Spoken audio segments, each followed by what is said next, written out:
Bom, vamos lá então.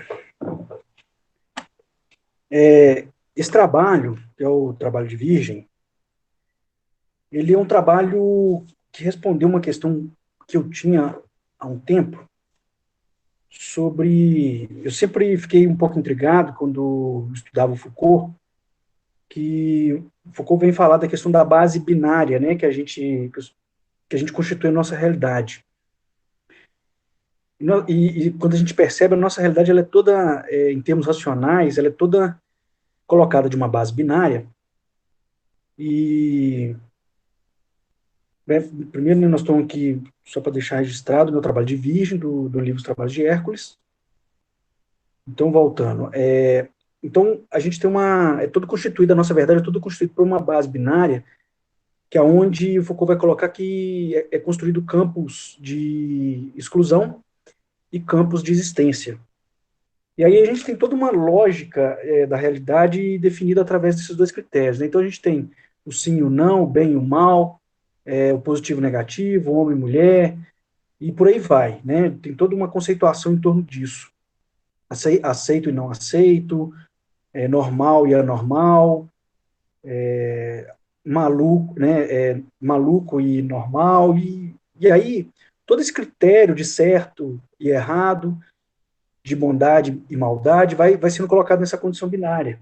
E isso vai constituindo relações de poder e estruturação da verdade que vai ter um impacto muito grande sobre nós. E a natureza é toda de base trina. Então, eu sempre fiquei me perguntando assim, né? Como que acontece isso? Se isso seria só uma construção humana. E base trina, eu já falei aqui, mas vale repetir, assim, o átomo tem três bases, né? Prótons, elétrons e nêutrons. A água é formada de três moléculas. DNA são três moléculas. RNA são três moléculas. As cores básicas são três. E os algarismos romanos, né? Eles é formado pelo um, pelo 2, pelo 3 e por aí vai, né? Então tem tudo estruturado em torno dessa questão trina. Então a natureza ela é toda na base trina. E aí eu ficava me perguntando como que funciona isso, como que é isso, por que que é isso, né? E aí esse trabalho ele é todo dual, ele é cheio de dualidade. E que na Gestalt, eu estudei, estou fazendo um curso da Gestalt que eu vi isso tem uns 15 dias, das polaridades do ser humano. Então, me parece que, embora a natureza seja toda de base trina, a gente tem uma questão das polaridades muito forte em nós.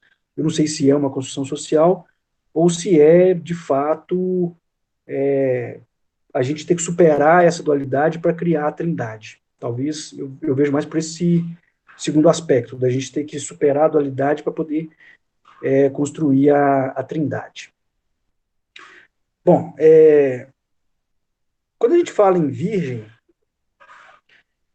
o primeiro aspecto de Virgem é exatamente as polaridades, a dualidade. Ela é considerada a deusa da virtude ou a deusa do vício, um dos dois. E o primeiro aspecto quando a gente fala em Virgem, vem a primeira coisa na cabeça a Virgem Maria, né?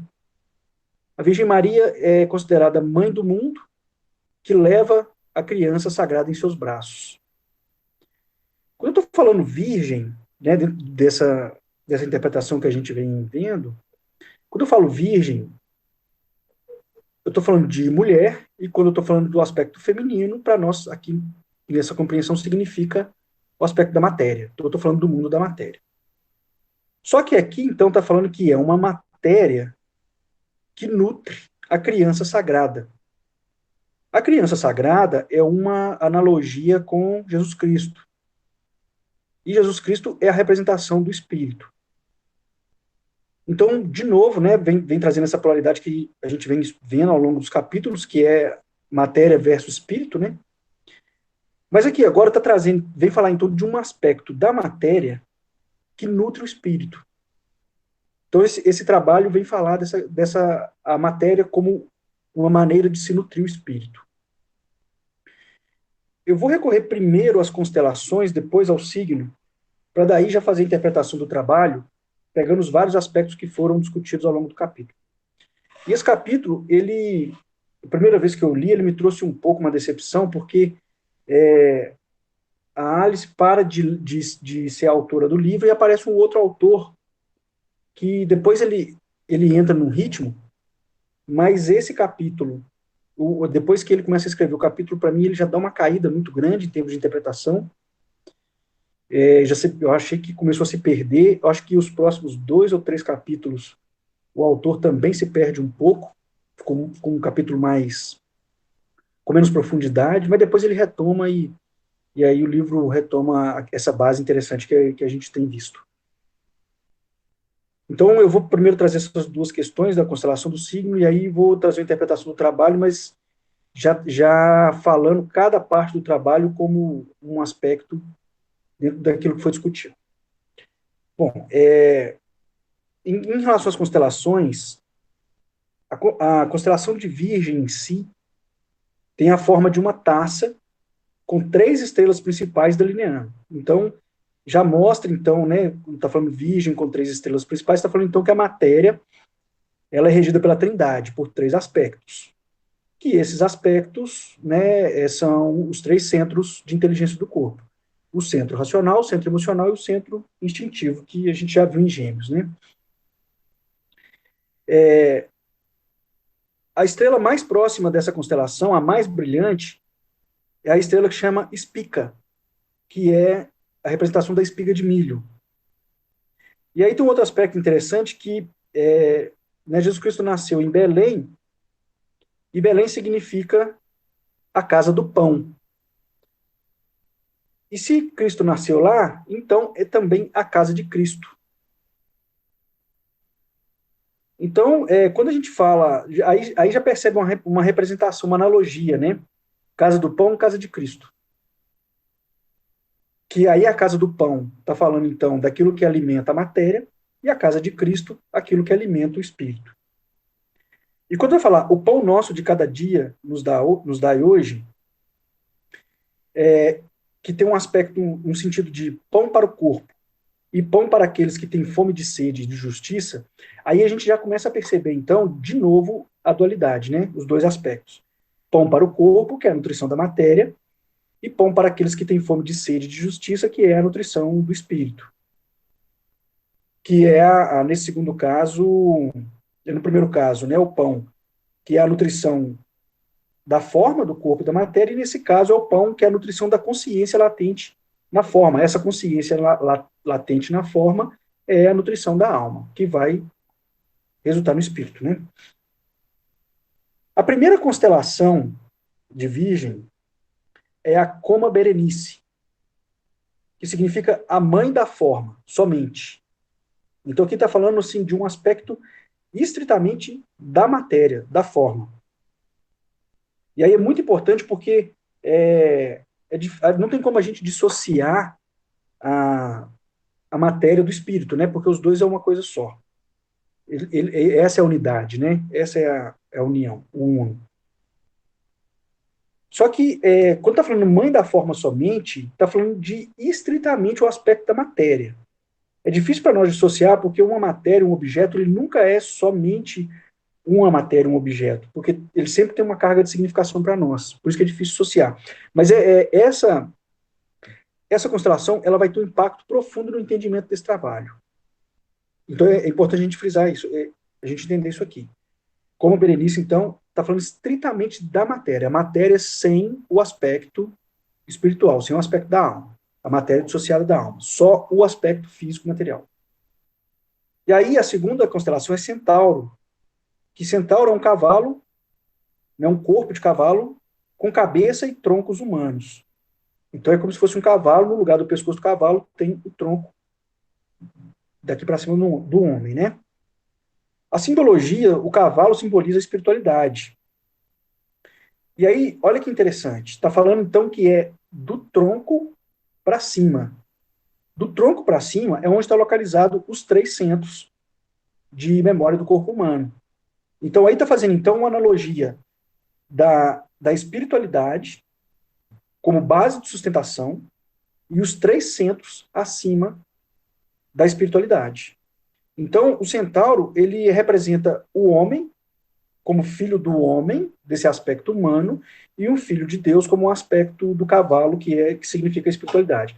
Então a gente tem no centauro essa questão, essa base espiritual, sustentando o aspecto humano com seus três centros. E depois a terceira constelação é o Bootes, que significa aquele que vem. Só que esse aquele que vem, a gente viu no trabalho de.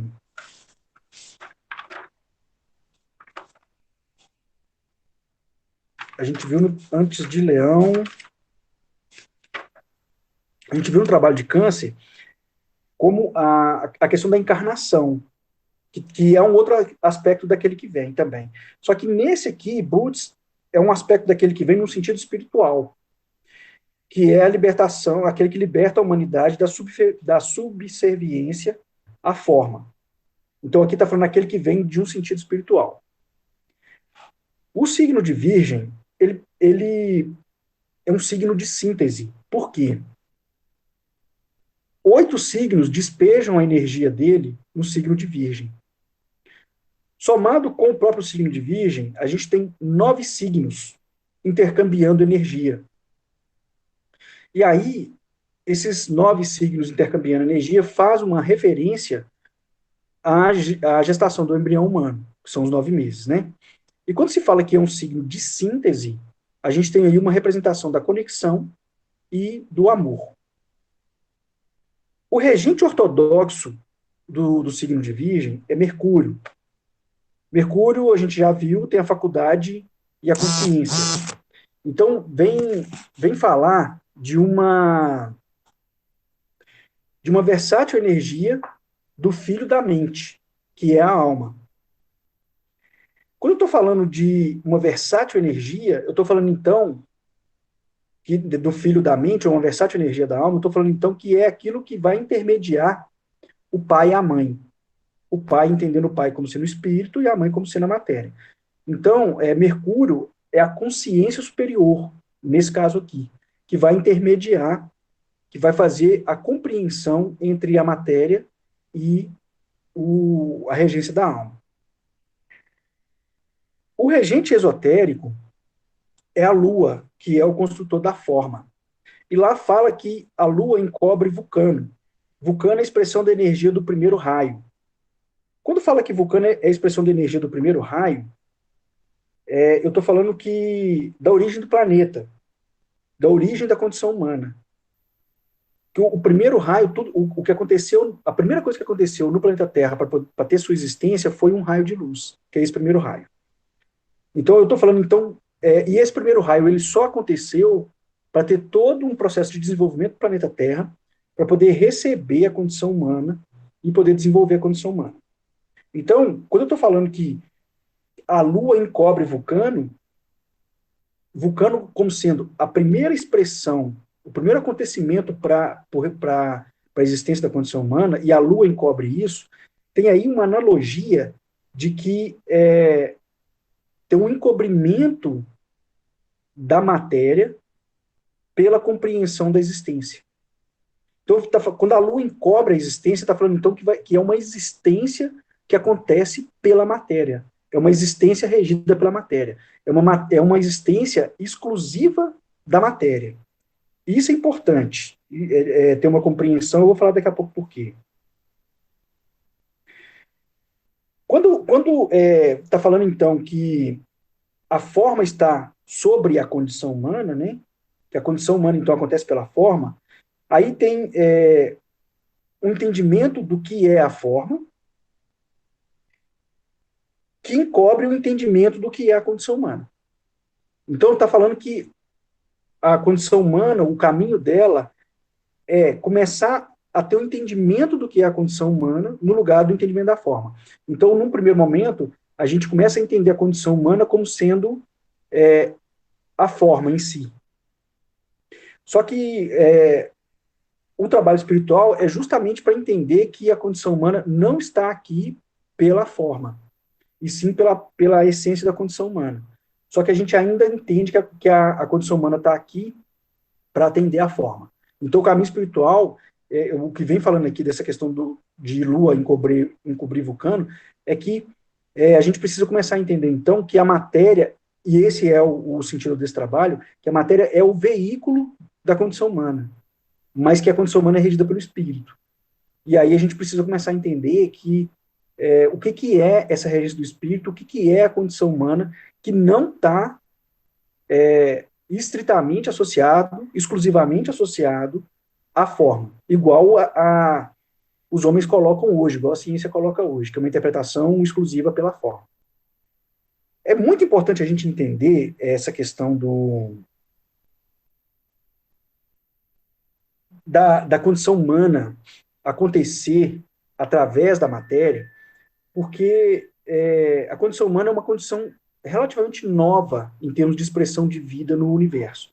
Por isso que a gente ainda está em baixo grau de evolução. Só que existem outras condições de vida em outros planetas, assim como a condição humana, que também são novas. Só que são condições que elas não passam pela matéria. Então, uma característica da condição humana para habitar o universo é que é uma condição material. Outras condições, elas não têm a matéria como um veículo de existência, mas a condição humana, ela tem a matéria como veículo de existência. E a condição humana está aqui para aprender a usar essa matéria com responsabilidade, dentro de um aspecto espiritual do todo do universo, para não destruir o universo através da matéria. Então, na hora que a gente tiver responsabilidade para usar a matéria, aí o universo, o espaço vai ficar disponível para o homem poder transitar. Mas, por enquanto, a Terra tem uma camada magnética que não permite a nossa saída. É, dentro do signo ainda, vem falar que quando o homem estiver na roda reversa do discípulo, ele entrará no signo de Virgem através da influência de Vênus, que é o amor e as emoções. Enquanto o homem comum entrará sob a regência de Mercúrio, que é a mente. E aí é importante a gente entender isso, porque vocês podem perceber que a gente é regido, embora a condição humana tenha motivação emocional, o entendimento da condição ele é regido pela mente. E há uma primazia pelo uso da razão ao invés do uso das emoções. E aí, só que o bom uso das emoções vai nos ensinar o amor. Então, a gente hoje entra na casa de virgem, para fazer o trabalho de virgem, pelo aspecto da mente. Só que na hora que a gente tiver já espiritualizado, a gente vai entrar pelo aspecto do amor. E aí a gente vai entender a matéria, então, pelo aspecto da conexão entre alma e matéria. E a matéria como um importante veículo de desenvolvimento do espírito. E isso é importante a gente entender, o que é esse caminho reverso. Quando está falando, então, ainda em relação ao signo de Virgem, eu tenho que o signo oposto é Peixes. Isso é importante porque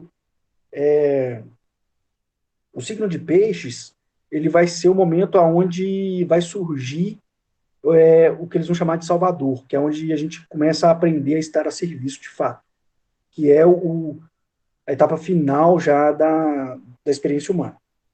Então, o signo, ele retrata a dualidade existente na condição humana, que são a questão das polaridades. O regente hierárquico de Virgem é Júpiter, que introduz o segundo raio. Por isso que a condição humana está na questão da polaridade. Júpiter o segundo raio é a dualidade entre o amor e a sabedoria. Sabendo, então, usar o amor com sabedoria. É importante a gente compreender essas questões aqui. Eu vou só pegar uma água ali e estou voltando.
Vamos lá.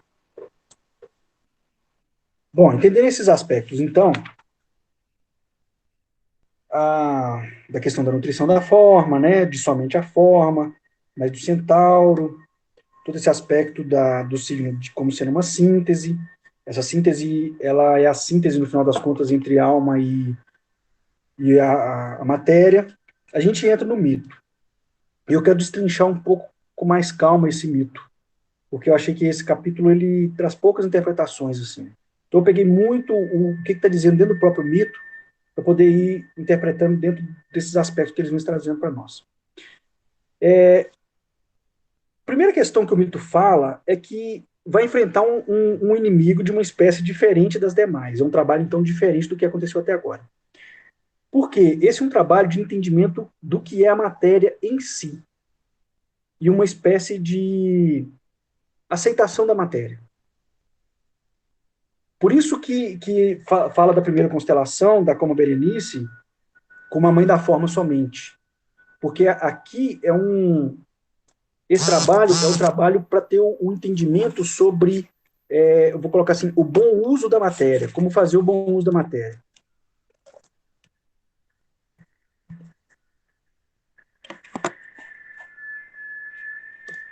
Então, é um entendimento sobre esse bom uso da matéria.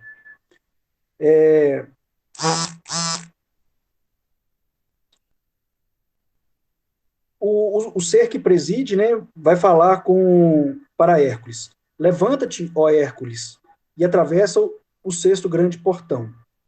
E uma outra palavra foi emitida para aqueles que habitavam as costas do grande mar. Eles escutaram e eles ouviram. Esse primeiro ponto é interessante, que eles escutaram e eles ouviram, porque existe uma diferença entre escutar e ouvir, né? Escutar é só o simples ato da gente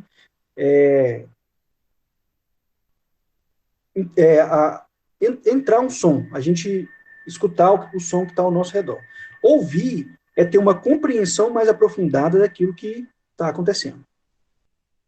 E ter um sentido mais profundo, né?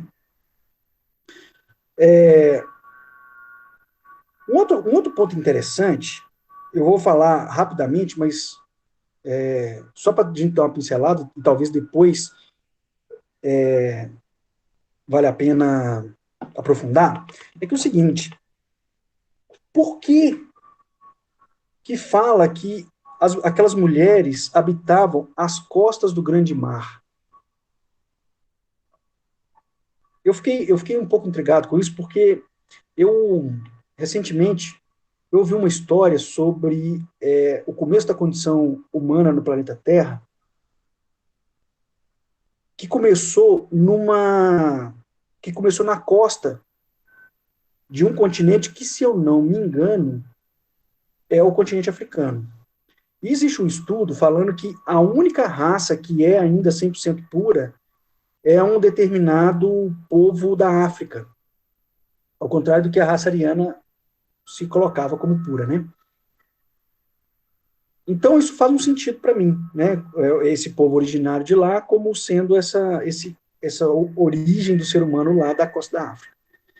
E aí, pelo menos o ser humano tal como é hoje, tá? Essa questão do sexo, da polaridade do sexo. Acho que poderiam existir outras condições de vida, até num aspecto parecido com o humano, de mente, de corpo e tudo, mas dessa polaridade homem e mulher, que é a polaridade que está descrita na Bíblia, né?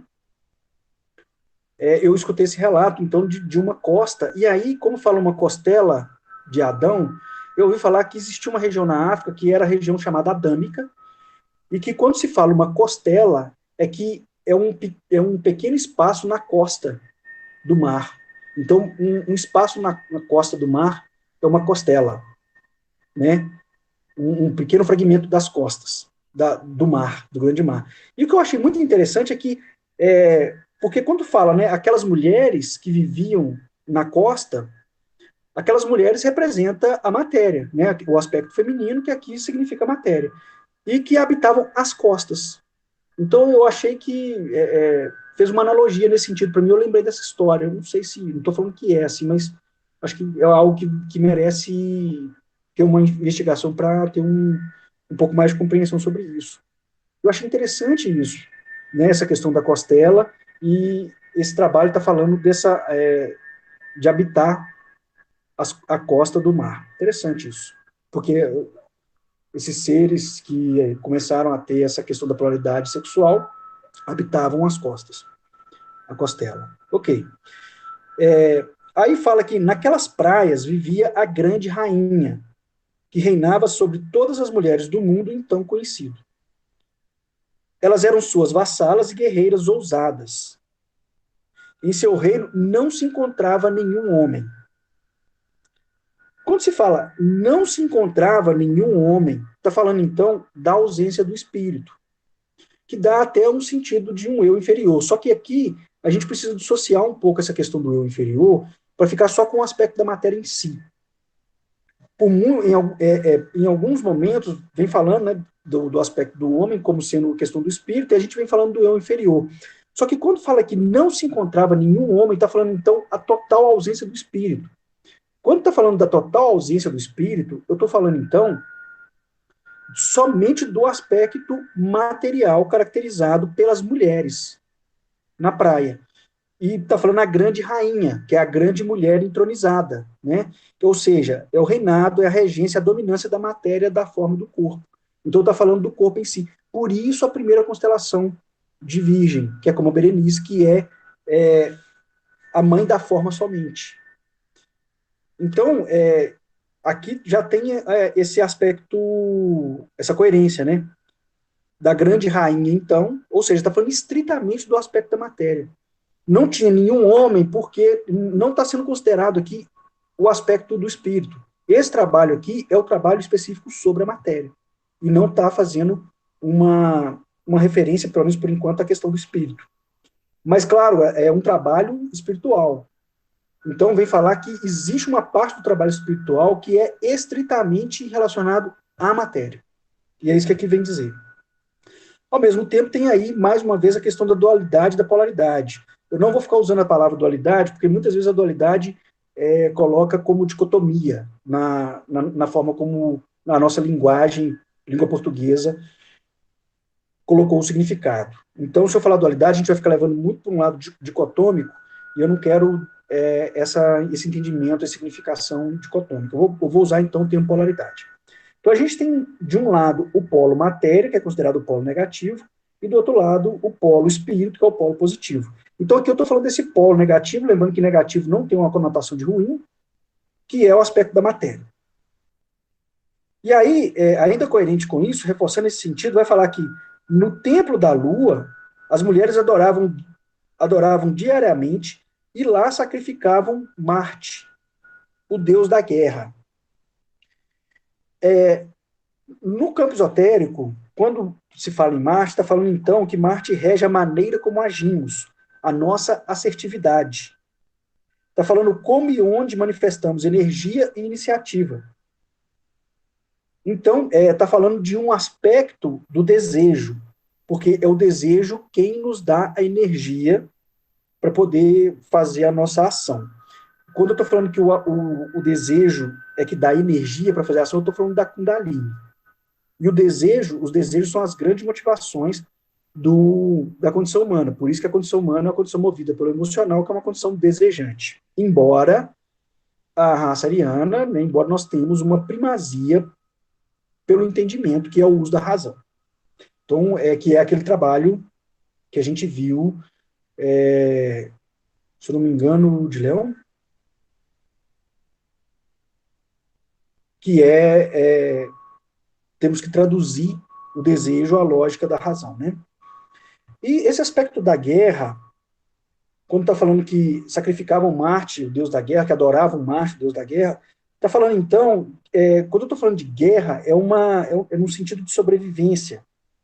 E está falando de uma adoração e afirmação de nós mesmos. E também tem um sentido de como se a vida na matéria fosse uma guerra. Não é à toa que o homem é bélico, né? Adora uma guerra. Então, existe em nós ainda uma sensação de guerra. E o homem coloca essa sensação de guerra, muitas vezes, literalmente, né? Puxando gatilho, 2 guerras mundiais já por causa disso. Porque aí esse ímpeto, esse desejo da guerra leva às relações de poder e ao domínio, a um desejo de domínio. Isso leva a uma regência, uma maneira de ação pelo domínio, porque existe um excesso da nossa assertividade. Então, o que eu penso tem que ser tão assertivo que eu tenho que dominar o outro, e o outro acreditar naquilo que eu penso e naquilo que eu afirmo que deve ser. E é esse o ímpeto da guerra, né? E aí essa questão do domínio se transforma em guerra. Quando o outro resiste. Aí vai para a força física, né? E aí tem uma parte também que fala que de volta de sua anual visita aos abrigos dos homens elas chegavam. Então elas tinham uma visita ao abrigo dos homens. O autor até levou um pouco aí a questão de que, né, da necessidade do homem de uma polaridade do sexo, mas eu não entendi muito dessa maneira, não. O que eu entendi é que essa visita ao abrigo dos homens significa uma visita ao espírito, que é quando as mulheres vão até os homens encontrar com os homens, está falando então do encontro da matéria, do corpo, com o espírito. Essa pincelada, para mim, está querendo falar o seguinte: olha, esse é um trabalho estritamente sobre a existência da matéria. Mas a matéria não existe sem o espírito. A matéria precisa do espírito. Então, aqui está dando essa pincelada. E quando está falando que não haver homens naquelas praias, essa analogia da costa, da praia, se remete à água. E está falando, então, do aspecto emocional, do aspecto da emoção relativo à matéria. Demonstrando, né, que as mulheres vivem na costa, na água. Né? Ou seja, está falando o quê? Que a matéria humana ela é emocional, ela é movida pela emoção. Só que o entendimento do que acontece no mundo é pela mente, mas a matéria em si é regida pela emoção. A visita aos homens, então, simboliza essa questão que não há corpo sem espírito, assim como não há espírito sem o corpo. O corpo, assim como o corpo necessita do espírito, o espírito necessita do corpo para poder fazer o seu caminho da evolução. O corpo, no final das contas, é o veículo da evolução do espírito. Aí, lá na página 125, eles vão falar assim que a base das ciências astrológicas é a encarnação, a transmissão e a recepção das energias e sua transmutação nas forças pela entidade receptora. Então, o que está falando? Primeiro aspecto, o que a gente está fazendo aqui? Nas ciências astrológicas, vamos estudar o que a gente está compreendendo aqui. O que a gente vai fazer aqui, então? A gente tem um aspecto da encarnação, que através da encarnação vai acontecer transmissão e a gente vai receber energias. E aí, o grande trabalho espiritual é receber essas energias e transformar essas energias nas forças que vai reger o espírito. Esse é o caminho que está fazendo aqui. Mas percebam que o primeiro aspecto para ter experiência espiritual, e o trabalho de câncer já falava isso, é encarnar. É a matéria. É vir na matéria. Por isso o trabalho de câncer falava tanto da questão da encarnação. Bom, aí, até aqui tudo bem o trabalho. Só que aí entra a complicação quando Hércules vai pegar o cinturão, né? Que esse trabalho é onde Hércules vai à procura do cinturão de Hipólita. Bom, Hipólita é a rainha, né? É a rainha entronizada, é a representação da matéria. E ela estava envergando o cinturão que lhe fora dado por Vênus, a rainha do amor. Então, esse cinturão é uma representação do amor. E no livro vai falar, esse cinturão era símbolo da unidade conquistada através da luta, do conflito, da aspiração, um símbolo da maternidade e da criança sagrada para quem toda a vida humana está verdadeiramente voltada. Quando está falando que esse cinturão é o símbolo da unidade conquistada através da luta, do conflito, da aspiração, está falando então que essa luta, esse conflito espiritual, vocês podem perceber que a gente está em constante conflito, né? A gente está o tempo inteiro, claro, né? Isso para quem está querendo se espiritualizar, já tem um trabalho de olhar para dentro de si. Quem não quer olhar para dentro de si, tenta anular esse conflito criando uma anestesia. Anestesia esse conflito com uma dose de morfina. A droga é um exemplo disso. A droga serve para poder anestesiar esse conflito. Mas o que esse trabalho vem falar é que esse conflito, né, tá falando esse fragmento aqui, que esse conflito ele é inerente da condição da matéria, pelo menos por enquanto é. Até a gente se espiritualizar, até a gente conseguir entender e elaborar esse conflito, digerir esse conflito. Ou melhor, a gente não vai resolver esse conflito, né? Digerir não quer dizer resolver. Quer dizer que a gente vai saber lidar com esse conflito. De uma maneira que ele não vai causar tanta angústia e tanta dor mais. Então, a unidade conquistada através desse conflito, então essa luta, esse conflito com esse toque da aspiração espiritual, nos concebe uma unidade. E o que é essa unidade? É a unidade entre o corpo e a alma. Entendendo que o corpo e a alma são uma coisa só. Mas que é regido pela lógica da alma, que é o intelecto superior. Então, ou seja, a alma está no nosso intelecto, está no corpo, está na mente. Entendendo que a alma é regida pelo intelecto superior e não pelo ego, que é o intelecto inferior.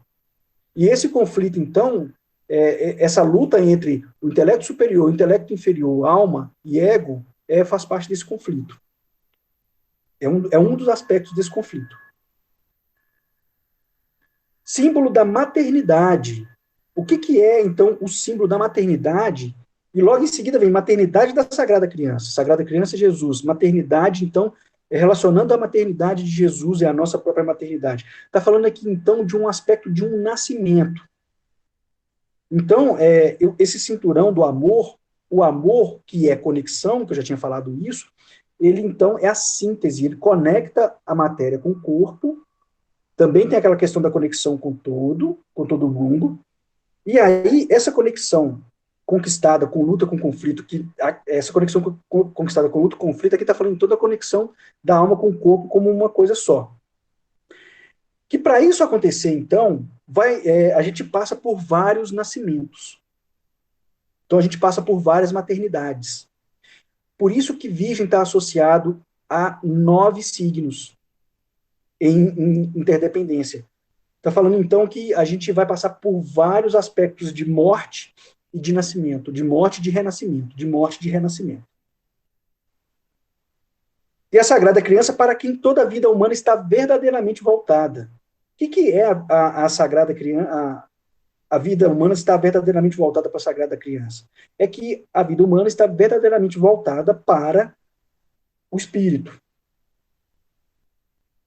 Então vai falar que, na página 117, vai falar, e é neste signo que a consciência de Cristo é concebida e nutrida, através do período da gestação, até que, por fim, em Peixes, o Salvador nasce. Então está falando aqui que é somente a concepção do Salvador, né? E aonde está essa concepção do Salvador? Na matéria. Porque a matéria é onde tudo acontece. É onde as experiências acontecem. Tudo acontece no pensamento, mas o pensamento é um entendimento do campo material, né? Mas disse que Deus olha para o coração, que é o cinturão.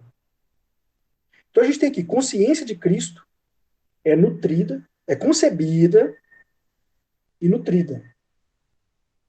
E vai nascer em Peixes, no Grande Salvador. A consciência de Cristo é o amor, que está fazendo então inferência ao cinturão de Vênus, que está em Hipólita, na rainha entronizada.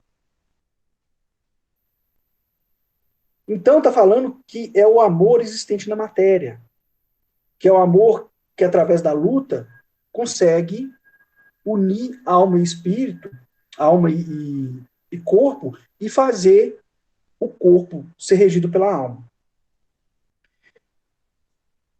O amor existente na matéria representa a capacidade de compreensão do amor através da matéria, simbolizando que a matéria em si, em sua pureza ou constituição pura, possui a possibilidade do amor. Ou seja, está falando então que a matéria em si, quando tem o cinturão em Hipólito, está falando que a matéria tem a condição do amor.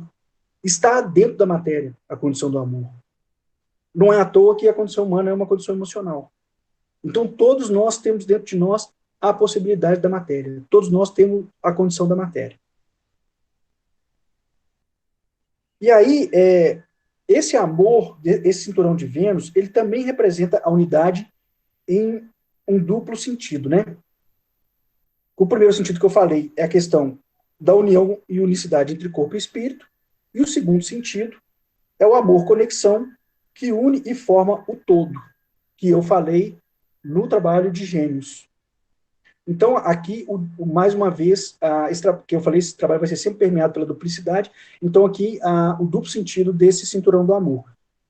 Falando, então, da condição da matéria, que a matéria em si tem a condição de amar e fazer a união entre alma e corpo, e do amor, que vai conectar, que é a conexão e a síntese, por isso é um trabalho de síntese, do todo, em um só. E também a síntese entre matéria e corpo.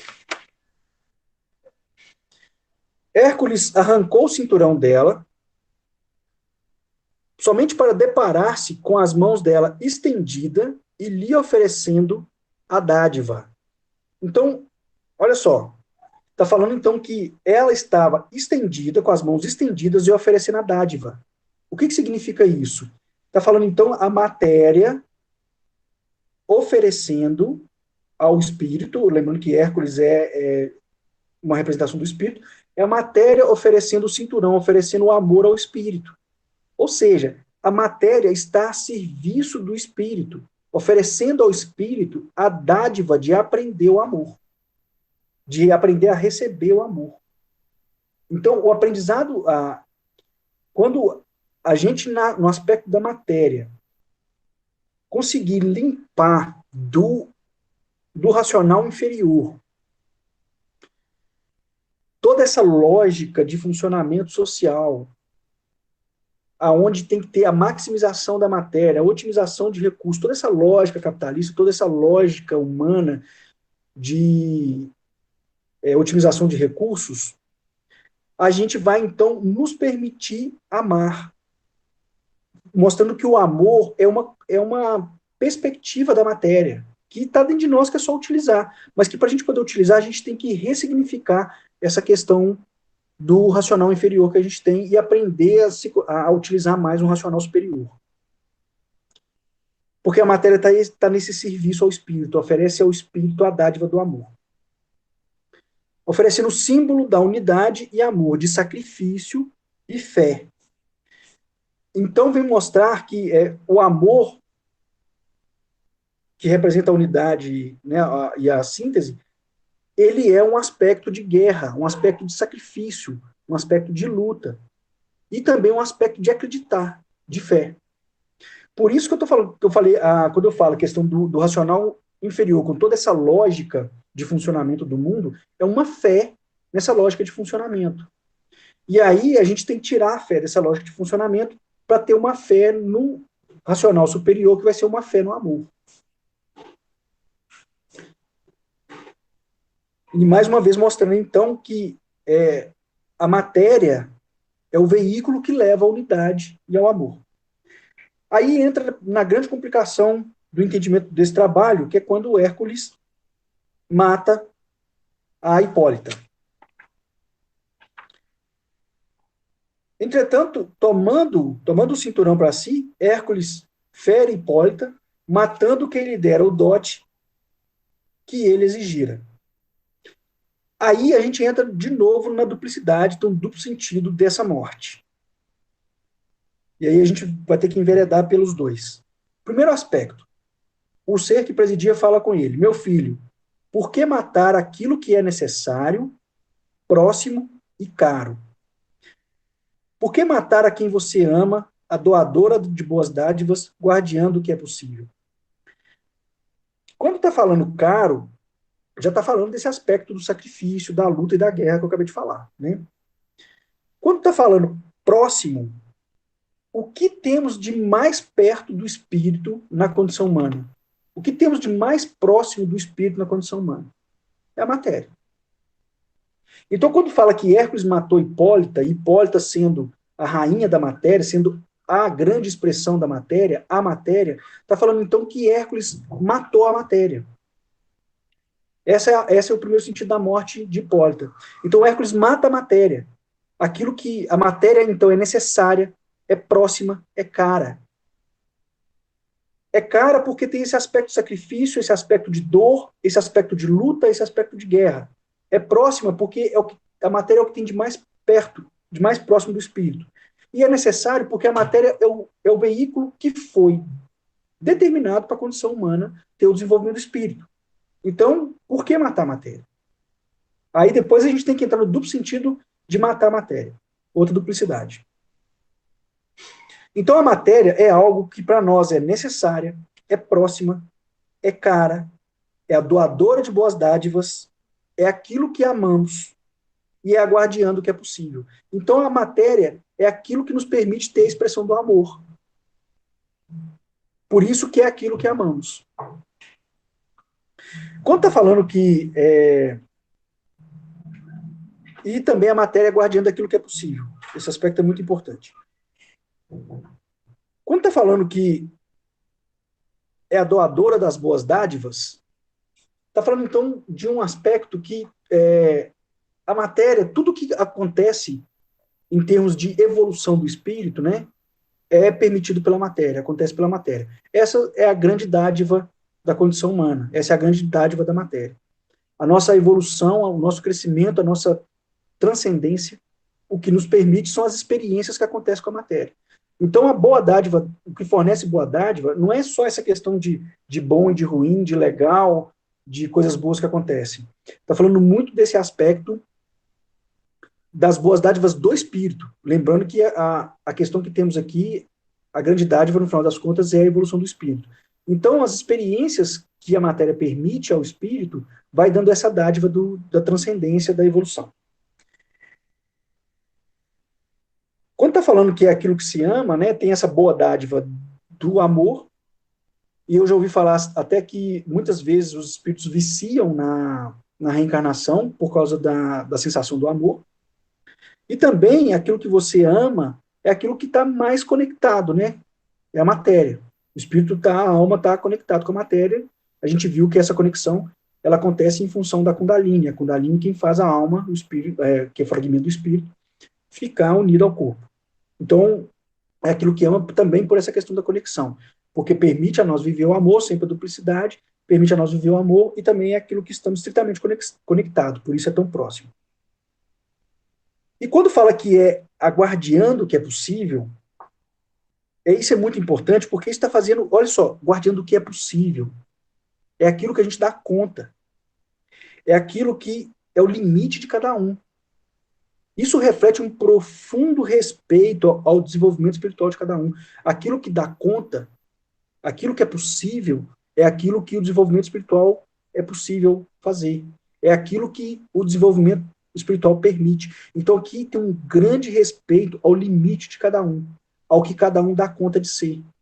Lembrando que o que cada um dá conta de ser está estritamente relacionado ao seu grau de desenvolvimento espiritual. Quanto mais desenvolvido, mais a gente dá conta. Mais é possível. E quanto menos a gente está desenvolvido, menos as coisas são possíveis. A matéria é necessária ao espírito, né, porque este tem suas experiências evolutivas por meio da matéria. É na condição da matéria que tudo acontece.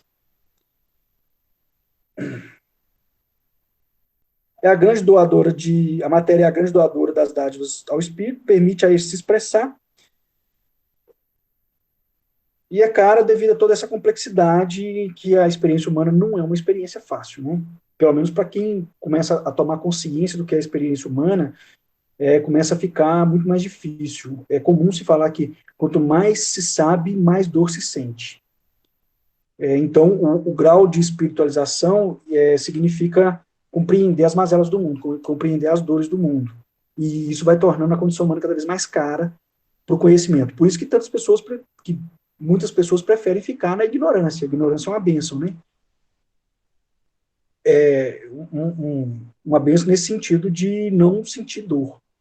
Então, muitas pessoas preferem ficar no estado de inércia, de anestesia, para não entender, para não sentir essa dor, para não sentir esse preço.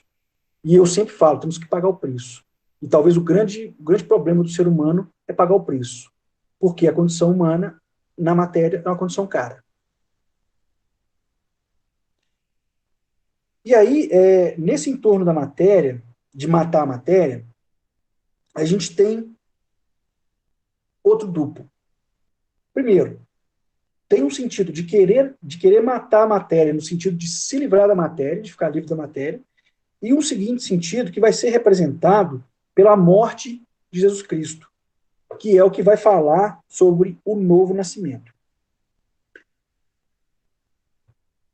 Na página 122, vai falar profecias de Isaías, que vai falar assim, e uma virgem conceberá e dará à luz de um filho. Olha que interessante a Bíblia, e por isso que eu falo que a Bíblia ela merecia ter um estudo mais aprofundado nesse sentido aqui. Por quê? Quando fala assim, a profecia de Isaías, e uma virgem conceberá e dará à luz um filho, a maioria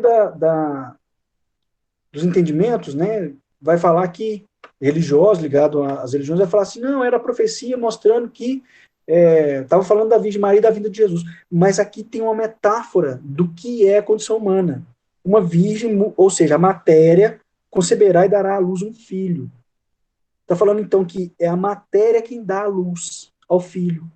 Está falando então que é a matéria quem nos permite ter espiritualização. Está falando que da matéria surgirá a iluminação. Ou seja, são as experiências com a matéria que vai nos fazer iluminar, que vai nos fazer crescer até chegar ao nível de desenvolvimento de Cristo. O que Cristo veio fazer aqui é mostrar para nós o nível de desenvolvimento que nós vamos chegar nele. Veio abrir a quarta dimensão, já para mostrar que o final da quinta dimensão, a gente vai estar no nível daquele que Jesus esteve. Na página 122 ainda, vai falar que a matéria é o veículo para a manifestação da alma nesta volta da espiral que a gente está. E a alma é o veículo em uma volta superior de espiral para a manifestação do espírito. Está mostrando, então, que a alma então, é esse fragmento do espírito. Que a alma se nutre e abastece da matéria para poder se evoluir, e à medida que a alma vai evoluindo enquanto fragmento do espírito, ela vai evoluindo o próprio espírito. E se temos mais de um corpo no mesmo espírito, significa então que a gente tem vários corpos nutrindo várias almas, e a nutrição dessas várias almas vai nutrindo o mesmo espírito.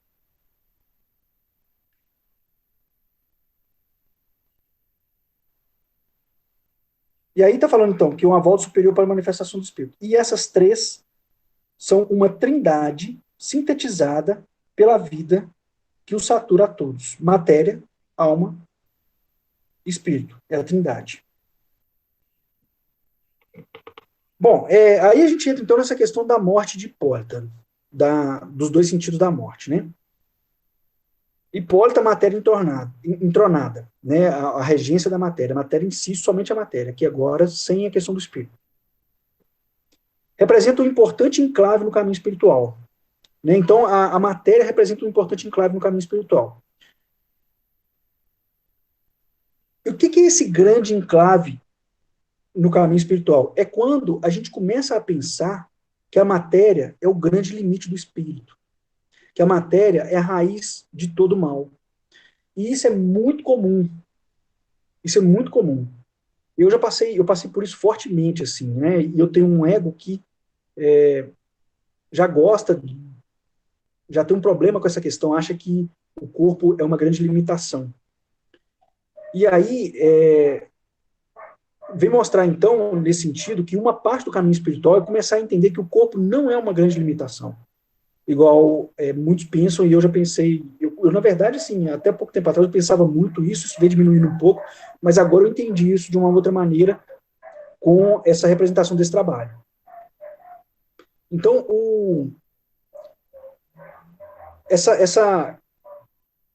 esse entendimento da raiz de todo o mal como sendo a experiência com a matéria, muitas vezes nos leva a uma necessidade, assim, um desejo de não querer estar na matéria, de querer ter só a vivência do espírito. Só que a gente não percebe que, na verdade, o que é o grande enclave do caminho espiritual não é a matéria, é a mente inferior. e o coração que ainda e o emocional inferior que ainda não está desenvolvido e nos motiva para atitudes e hábitos que faltam com respeito ao todo. Isso reflete o baixo grau de evolução do espírito. Isso reflete o conclave no espírito. Mas isso não. Tudo bem que isso não é uma característica da matéria, que isso está necessariamente em função da matéria. Só que o grande problema espiritual não é a matéria em si, é a maneira como ela está sendo utilizada pelo espírito. O espírito, então, é como se, é o espírito que rege, que faz o funcionamento. Só que o nosso baixo grau de evolução ainda nos faz utilizar o emocional e o racional inferior e faz a gente agir pelo racional e pelo emocional inferior.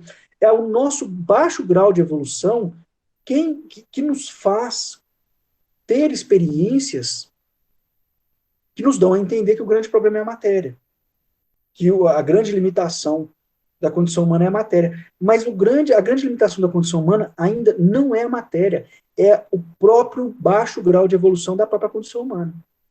Então é a própria condição humana que tem um baixo grau de evolução e aí faz o uso da matéria da maneira como está fazendo. Só que é exatamente esse mau uso da matéria que permite ao espírito compreender que está errado. Não no sentido de certo e errado, no sentido de compreender que ali há um desrespeito ao todo. E a partir desse entendimento de desrespeito ao todo é que a gente vai ter um salto e uma evolução. Um exemplo bobo, mas só para vocês terem uma ideia. Quando, logo no ano passado, mais ou menos essa época do ano passado, a Amazônia pegou muito fogo, né? E aí houveram muitas críticas e tal, houve até um movimento de intervenção do mundo sobre o Brasil, um monte de gente tirou investimento daqui por causa disso, alguns governantes começaram a dar uns pitacos, e nosso digníssimo presidente falou assim, eles já acabaram com as florestas todas lá na Europa, e agora vem dar pitaco aqui no Brasil, vem falar que não pode? Mas é exatamente esse o ponto. Eles só entenderam a importância da floresta depois que eles tiveram a experiência de não ter a floresta. E é isso que a matéria permite para nós. É disso que eu estou falando. O nosso baixo grau de evolução nos permite ter determinadas experiências que nos traz a compreensão que não é esse o caminho para o amor, para a conexão com o todo. E é a partir desse movimento de experienciar algo que a gente percebe que não é aquilo, e a dor vai nos ajudar a ter essa percepção, é que a gente consegue se transformar e aí evoluir para um caminho mais dentro daquilo que devemos ser. Então, e é esse o sentido de Brahma do hinduísmo. Brahma permite que os homens vivenciem o desejo mais íntimo para perceber, então, o que é o desejo verdadeiro. E para perceber que aquele desejo não é um desejo verdadeiro. E é isso que acontece com a gente. A gente vai desejando algumas coisas, em termos de espírito, aí a gente faz a matéria cumprir esse desejo do espírito, para daí ter as experiências no meio da matéria, e então compreender que não é dessa maneira, que é de outra maneira, e isso vai fazer o espírito, então, se desenvolver. A próxima vez que o espírito praticar, já vai praticar dentro do que é, de fato, a essência. E isso é a grande dádiva que a matéria proporciona para o espírito, que foi falado anteriormente. E aí tem aquela frase, né, que o sangue é a vida, né? Principalmente falando em relação ao sangue de Cristo, que aí a gente começa a falar, então, que realmente tem que guerrear, que tem que ser muito difícil, que tem que ser com muita dor, mas isso acontece, a gente tem essa conotação do sangue relacionada à dor ainda, por causa do baixo grau de evolução que leva a um baixo grau de entendimento, um intelecto inferior. E aí a gente coloca a matéria contra o corpo físico. E aí a gente investe contra o corpo físico, fazendo o corpo físico, então, ser o grande culpado pela falta de espiritualidade, pela falta de tanta dor, pela falta de tanta angústia. Né? Pela falta de tanta angústia, não, pela vivência de tanta angústia, pela vivência de tanta dor. Né? Quando, na verdade, o que provoca a angústia e a dor é o baixo grau de evolução do espírito que faz o corpo se comportar de determinada maneira. Ou seja, a questão não está no corpo em si, está no espírito. evoluir no espírito, o espírito vai parar de fazer o corpo passar por tanta coisa.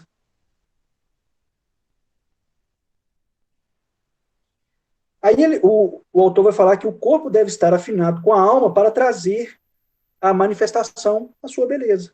Então, o corpo, à medida que vai vivendo, que a alma vai evoluindo e vai crescendo, o corpo começa a ficar cada vez mais afinado com a alma. É através da humanidade que uma consumação de luz efetivamente ocorrerá, que tornará possível a expressão do todo. Então, é através dessas experiências da humanidade na matéria que vai ter a consumação da luz, que vai ter a manifestação da luz se expressando em um todo. E aí o ser humano vai poder habitar o universo em seu todo. E aí, o ser que presidia, o ser que preside, pergunta para Hércules, por que matar a mãe da criança sagrada? Né, lembrando a criança sagrada, é Cristo, né? E olha só, fala assim, matar a mãe da morada, a mãe da criança, né, da criança sagrada. Quem é a mãe da criança sagrada? É a Virgem Maria, que é a matéria, né? E a matéria, então, quando está falando, então, que a matéria é a mãe da criança sagrada, está falando, então, que existe um Cristo em nós. E que a morada desse Cristo em nós é a matéria. Que é o lugar e a morada de manifestação do nosso espírito. A matéria, então, é a morada e o lugar de manifestação do espírito. Esse espírito é o Cristo em nós. E aqui tem um negócio interessante, porque está falando o seguinte: está falando que a Virgem Maria é a morada da criança sagrada. É a mãe da criança sagrada. Em momento nenhum está falando da matéria de Cristo. Porque Cristo não tinha corpo material. Cristo não estava na carne. Era um corpo místico. Era energia. Uma energia muito densa. Que podia vir. E aí tem outras implicações muito interessantes, assim, porque no final das contas, tem uma metáfora legal aí, que no final das contas, o que a gente tem aqui, a carne, é uma energia sólida, sólida assim, objetivada. É uma energia muito densa, porque os átomos, eles entre um átomo e outro, há um espaço vazio. E à medida que eles vão pulsando pelas ligações químicas, pelas explosões químicas do corpo, regida pelas emoções, à medida que eles vão pulsando, eles vão criando vibração e eles vão entrando numa vibração tal que criam uma densidade tão grande que parece com matéria. Essa é a metáfora do corpo místico de Cristo, para ensinar para nós essa questão. Uma outra coisa interessante também em relação da relação da Virgem Maria com Cristo é que se não houve parto, né, não é um corpo místico, e tem um aprendizado interessante, bonito aí, porque o homem não é capaz de constituir vida. Você colocar uma semente no chão, a gente não consegue brotar ela. É um milagre. Milagre no sentido que é uma manifestação de Deus. É a água que vai fazer. A água, e o homem não produz água. O homem não produz terra. O homem não produz nada na natureza. O homem não produz vida nenhuma. Ou seja, o homem não produz a vida do homem. O homem não produz vida, seja qual for, nem a do próprio homem. Ah, então como que a gente nasce? É um milagre. Só que o homem é muito arrogante e acha que ele que é o produtor da vida. Mas não. Toda vida concebida é um milagre. E esse milagre de toda a vida concebida é uma representação, uma espécie de uma metáfora do milagre que somos filhos de Deus, que há um Cristo em nós, assim como o Cristo que esteve aqui na Terra. E que a gente está caminhando, então, para se tornar esse Cristo que esteve aqui na Terra. Então vai chegar um momento que a humanidade inteira vai agir igual a Jesus Cristo. Esse é o caminho da humanidade, é ter esse aprendizado.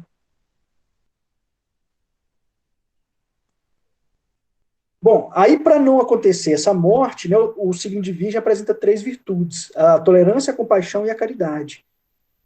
A compaixão está relacionada à questão do amor, conexão. A caridade é colocar serviço. E aí vocês podem perceber, então, que está tudo relacionado com o trabalho do caminho espiritual, né? Aprender o amor, depois colocar serviço pelo amor. E a tolerância, que é a tolerância, é a capacidade de suportar a carga e de transcender, mudar e crescer essa carga. Que foi aquilo que Hércules fez com Atlas, o gigante que carregava o mundo. Ele tolerou o peso, transmutou, resolveu, e ele fez esse movimento por compaixão e foi um ato de caridade. Então vocês podem perceber que essas três virtudes de Virgem representa uma caricatura, assim, vamos colocar, do caminho espiritual. E aí, para a gente não ter essa vontade de matar a carne, né, essa impaciência com a carne, achando que a carne é todo o mal do ser humano, que o corpo é um grande limite, que é que é o corpo que faz a gente sofrer, que é a matéria, que é essa experiência na matéria, que tem uma gravidade, que está presa no chão, é uma prisão, que o corpo é uma prisão. Para a gente não ter esse entendimento, a gente precisa da tolerância. A gente precisa suportar essa carga do corpo, suportar essa carga da matéria, para depois criar a síntese e a unicidade entre a matéria e a alma. E aí Júpiter coloca, então, a questão da dualidade, né? A gente está falando, então, desse lado da dualidade de matar a matéria, e esse lado de matar a matéria possui também uma duplicidade. A gente tá falando aqui, eu falei até agora, né, de um lado que é o uso da matéria como a culpada pela falta da espiritualidade.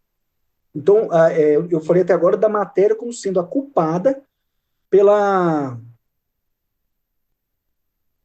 limitação, né? E lembrando que não é a matéria que é culpada pela limitação. A limitação é o próprio reflexo da limitação do grau de evolução. E aí, esse é uma polaridade. A outra polaridade é o mau uso da matéria, que vai entrar na noção de pecado.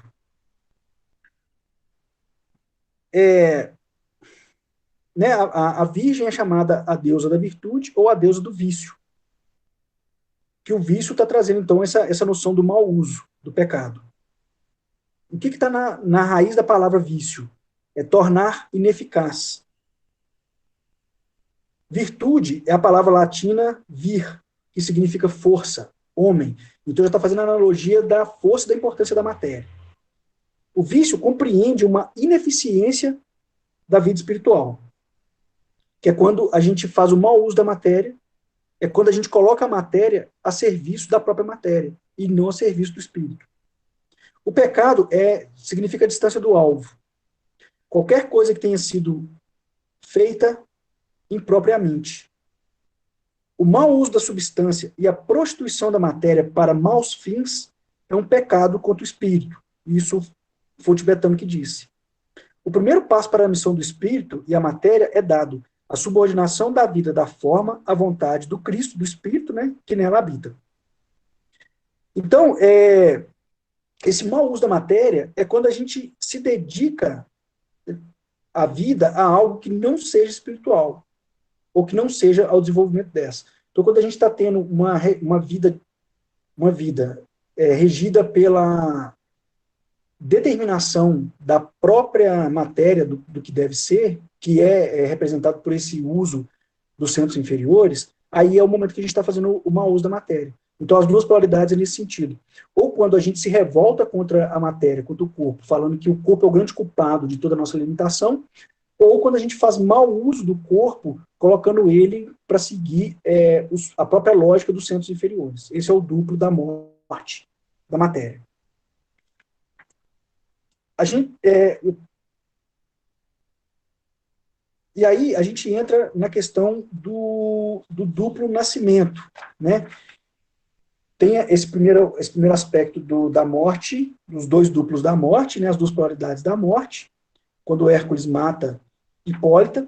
E aí, Hesione, que é aquela que é resgatada das entranhas do monstro marinho, vem trazer um duplo em relação a, vou colocar assim, a resolução da morte, que vem trazer um duplo em relação ao nascimento ou ao renascimento.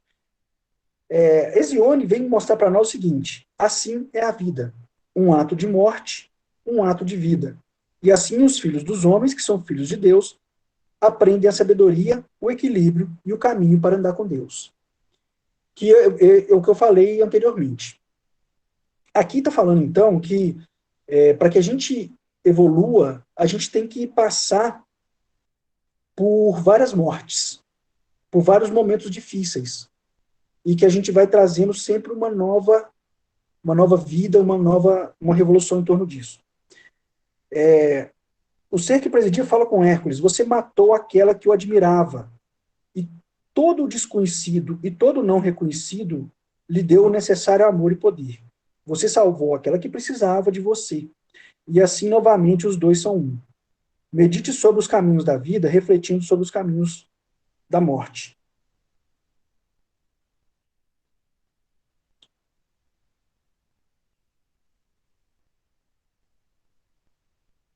Bom, o primeiro aspecto dessa resolução da morte e da vida é que vem falar para nós da necessidade que temos de morrer, da necessidade do renascimento de nós mesmos. Quando vem falar, pois assim é a vida, um ato de morte, um ato de vida. A gente leva a conotação da morte para um lado muito severo, né?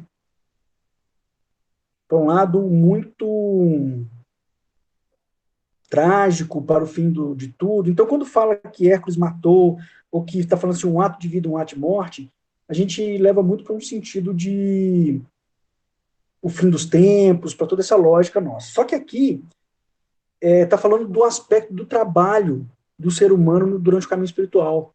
Por quê? Toda vez que a gente tem um trabalho muito profundo, e aí vocês duas, por exemplo, que estão aí agora, vocês duas acabaram de passar por trabalhos muito profundos. E, e todas as vezes que na Gestalt, por exemplo, a gente passa por um trabalho muito profundo, a gente vive um período de luto.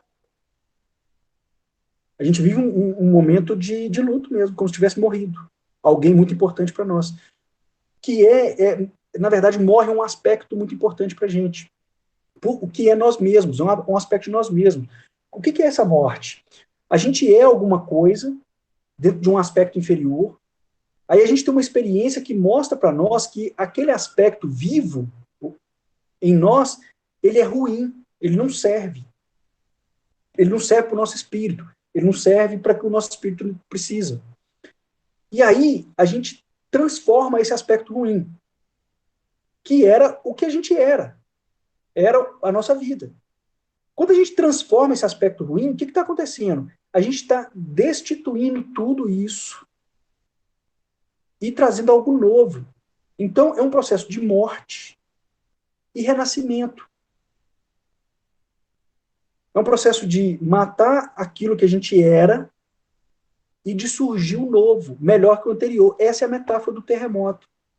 Põe abaixo, morre, destrói e o novo surge. Essa para mim, a grande simbologia da crucificação de Jesus.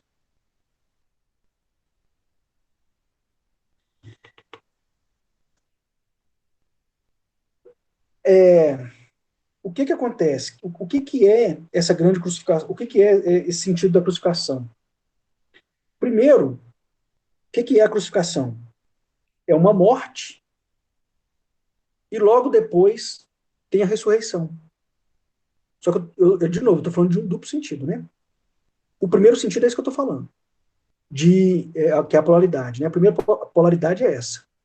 de um aspecto da nossa experiência, das coisas que a gente vai transformando em nós. São mortes e ressurreições de nós mesmos. A gente morre e ressurge. A gente se sacrifica. A gente sacrifica nós mesmos. O que é isso? A gente está sacrificando algo em nós que não é bom, que não traz um benefício para o espírito. E aí a gente morre, sacrifica e ressurge. Esse é o primeiro ponto. A outra polaridade que está presente nessa crucificação, porque a crucificação de Jesus é isso, né? Ele se crucificou e ressurgiu, mostrando que é isso, que a gente tem que estar constantemente, na nossa luta espiritual, a gente tem que estar constantemente sacrificando os nossos centros inferiores para surgir e ressurgir, para nascer o inferior, o superior. Porque o inferior toma conta, não tem espaço, usando a analogia do terremoto, né? Os prédios estão tudo cheio, não tem mais espaço na rua, não tem mais lote vago, o terremoto vem, põe tudo para baixo, e aí limpa o lote, e aí tem a oportunidade do novo surgir. Então, a ressurreição de Cristo é isso, né? A crucificação de Cristo é isso. Mostrando para nós que a gente está em constante... E isso é a analogia da guerra e da batalha, que vem falar da condição humana. Que a gente está constantemente lutando contra nós mesmos, porque aquela parte nossa quer viver, aquela parte nossa quer estar viva, aquela parte nossa briga pela manutenção de si, pela perpetuação de si mesmo, e aí a gente entra numa briga muito grande para criar essa morte, para crucificar esse aspecto vivo que não serve para o espírito.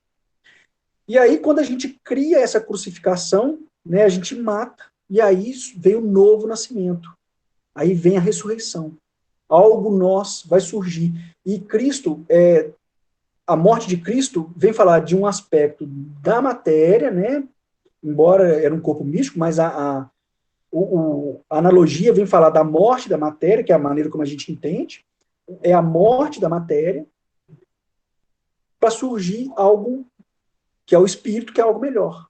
Então, se a gente pegar e fizer uma ressignificação, pensando que é o corpo místico, que é crucificado, está falando, e que surge, então, algo melhor, está falando, então, exatamente desse corpo místico que somos, do nosso espírito, que está num determinado grau de evolução, só que para ele poder dar um salto para outra evolução, ele precisa matar as verdades que ele tem, matar os conceitos que ele tem.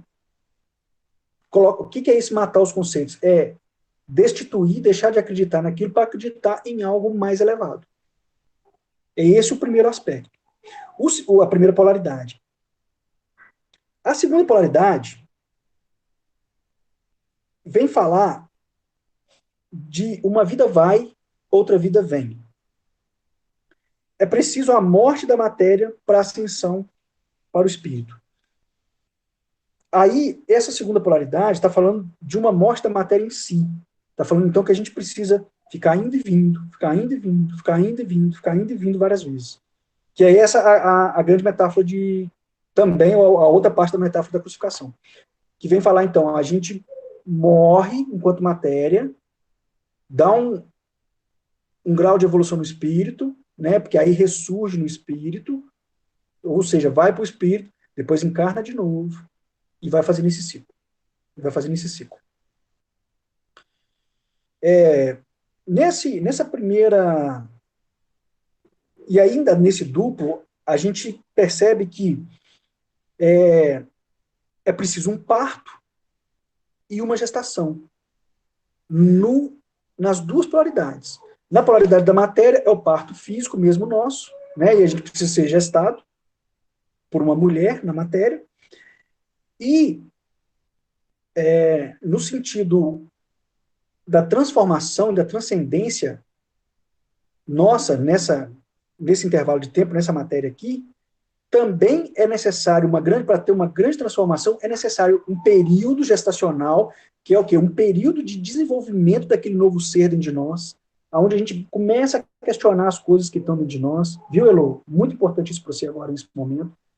É onde a gente começa a elaborar as coisas dentro de nós, começa a desenvolver aquele novo ser dentro de nós. E aí aquele ser, para ele ser desenvolvido, a gente vai questionando um monte de coisa, a gente vai limpando um monte de coisa, e a gente vai reformulando e ressignificando um monte de coisa. Quando e vai nutrindo esse ser com as novas coisas que a gente vem aprendendo nessas reformulações. Quando a gente está preparado já para fazer a crucificação desse aspecto inferior nosso, aí a gente faz o parto. E para quem já participou de um parto, já teve um parto, vai entender o que é um parto, que é algo muito profundo, muito profundo. Então, os dois aspectos, as duas polaridades da crucificação, necessita dessa gestação, dessa representação simbólica da gestação e do nascimento, que é o parto, que é o novo nascimento. Voltando ao que mais importa para nós aqui, que é a primeira polaridade que eu trouxe, que é a questão dos trabalhos em si, que a gente vai fazendo em nós mesmos, uma vida vai, que é Hipólita, né? E outra vida vem, que é Hesione. Aí, olha só, essa vida que vem, que é Hesione, ela vem das profundezas do monstro que mora nas águas. Essas águas são as emoções. E ela vem do ventre da serpente até a luz. Então, esse novo ser que está vindo é o ser de luz. Então, esse novo ser que está surgindo dentro de nós, quando a gente faz essa morte de um aspecto da matéria nosso, de um aspecto inferior nosso, aí utilizando a matéria como o nosso aspecto inferior, nessa analogia, então quando a gente faz essa morte de aspecto inferior nosso, que é uma condição da matéria, esse novo ser que surge, ele vem desse ventre, vem das profundezas do monstro que mora na água, ou seja, vem das profundezas das emoções, e do ventre da serpente, que é a questão do mental, do intelecto superior, até a luz do sol. Ou seja, vem um novo aspecto de emoção e um novo aspecto de intelecto até a luz. Luz no sentido de desenvolvimento espiritual. Luz, o Espírito Santo. Então, esses momentos que a gente tem de transformação de nós mesmos, é esse aspecto, é essa crucificação nossa e uma ressurreição, que a gente ressurge como melhor do que antes. Que foi isso que Jesus fez, né? Ressurgiu melhor do que antes. E usa uma espada, que a espada é a representação da luz. A espada abre as emoções e as razões, que é a razão da serpente, é representada pela serpente, a emoção pelo monstro da profundidade das águas.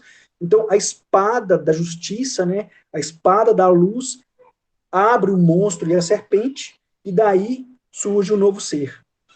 Mostrando, então, uma ressignificação da compreensão e uma ressignificação dos sentimentos, que é a transformação de um eu inferior, a evolução do eu inferior para um sentido cada vez mais para um eu superior. E aí, fala com Hércules assim, o grande ser que presidia fala com Hércules, você matou aquele que o admirava. Está falando assim, né, que a matéria o admirava. Está falando, então, de uma espécie de orgulho de si. Só um minutinho.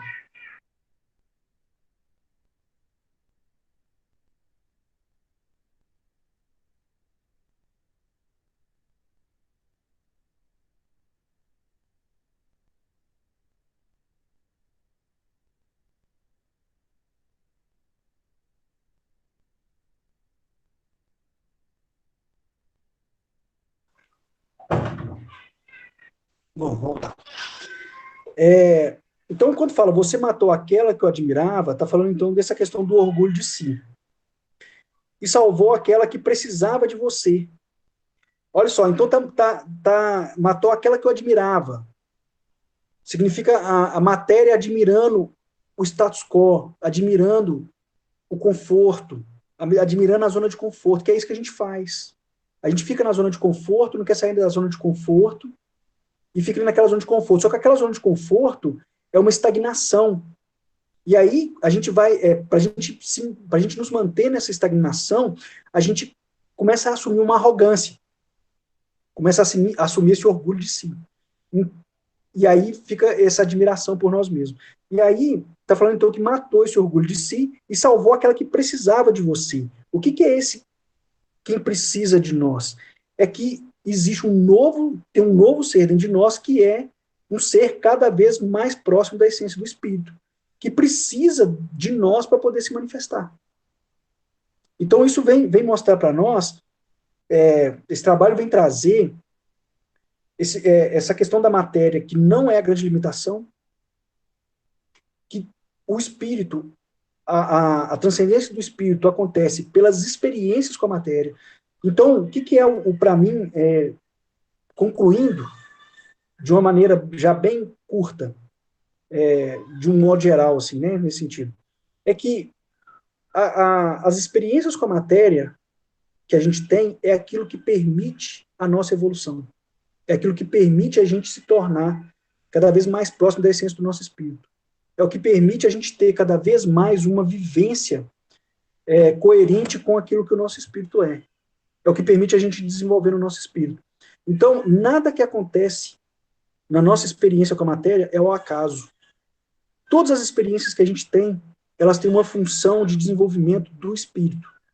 E todas as experiências que a gente vai tendo ao longo da vida, ela é um combinado que foi feito antes da gente vir para cá, antes da gente encarnar, para que o nosso espírito tenha um determinado grau de desenvolvimento, seja a experiência que for.